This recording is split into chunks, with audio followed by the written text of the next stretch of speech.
អ្វីទៅជាបុណ្យ Halloween ប្រភពដើមនៃបុណ្យ Halloween ចាប់កំណើតតាំងពីជាង 2000 ឆ្នាំមុនមកម្ល៉េះបុណ្យនេះផ្ដើមចេញពីពិធីបុណ្យមួយឈ្មោះថា Samhain របស់បុព្វបុរសក្រុមជនជាតិមួយដែលជាក្រុមជនជាតិរស់នៅក្នុងអំឡុង 2000 ឆ្នាំមុនលើទឹកដីប្រទេសអ៊ីឡង់ក្នុងចក្រភពអង់គ្លេសសព្វថ្ងៃរបស់ពួកគេតែងតែប្រារព្ធបុណ្យចូលឆ្នាំរបស់ពួកគេនៅថ្ងៃទី 1 ខែវិច្ឆិកាព្រោះពេលវេលានេះគឺជាពេលវេលាដែលគេចាត់ទុកថាជាថ្ងៃចុងក្រោយនៃរដូវក្តៅនិងការប្រមូលផល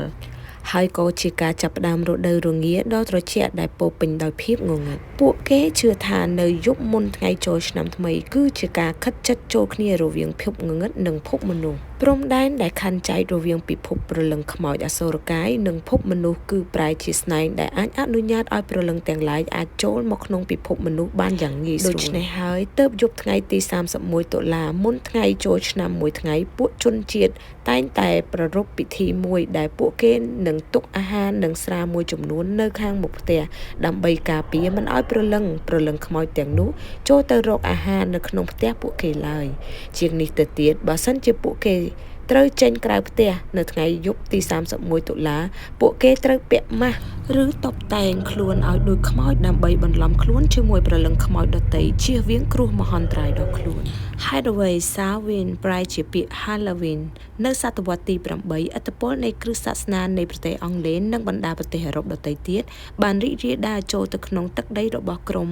មួយនៃប្រទេសហើយបុណ្យ Samhain របស់ក្រុមជនជាតិមួយគឺត្រូវនឹងថ្ងៃតែមួយនៃបុណ្យរបស់សាសនាគ្រឹះដែលមានឈ្មោះថា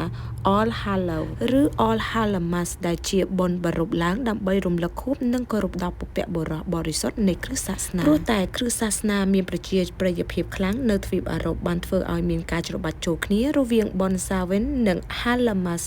ហើយនៅយប់មុនថ្ងៃ All Hallowmas ក្នុងភាសាអង់គ្លេសគឺហៅថា All Hallowmas Eve បន្ទាប់មកក៏ប្រែក្លាយជាបុណ្យ Halloween ដោយសពថ្ងៃរាល់អត្ថបទទាំងអស់នាងខ្ញុំដកស្រង់ចេញពីបណ្ដាញសង្គមហើយនាងខ្ញុំសូមអភ័យទោសប្រសិនជាការបកស្រាយជាមួយនឹងឈ្មោះក៏ដូចជាពាក្យពេចន៍ណាមិនសមរម្យក៏សូមខន្តីអភ័យទោសជូនទៅដល់ពុកម៉ែបងប្អូនទាំងអស់គ្នាហើយរូបភាពទាំងអស់គឺសុទ្ធសឹងតែជារូបភាពដែលនាងខ្ញុំបានចូលរួមជាមួយនឹងកម្មវិធីបុណ្យ Halloween នៅសហរដ្ឋអាមេរិកអរគុណសម្រាប់ពុកម៉ែបងប្អូនដែលចំណាយពេលដ៏មានតម្លៃក្នុងការតាមដានជាមួយនឹងអត្ថបទរបស់នាងខ្ញុំពុកម៉ែបងប្អូនឲ្យជួបប្រទះតែសេចក្តីសុខជួបគ្នាជាមួយនឹងវីដេអូបន្តទៀតអរគុណ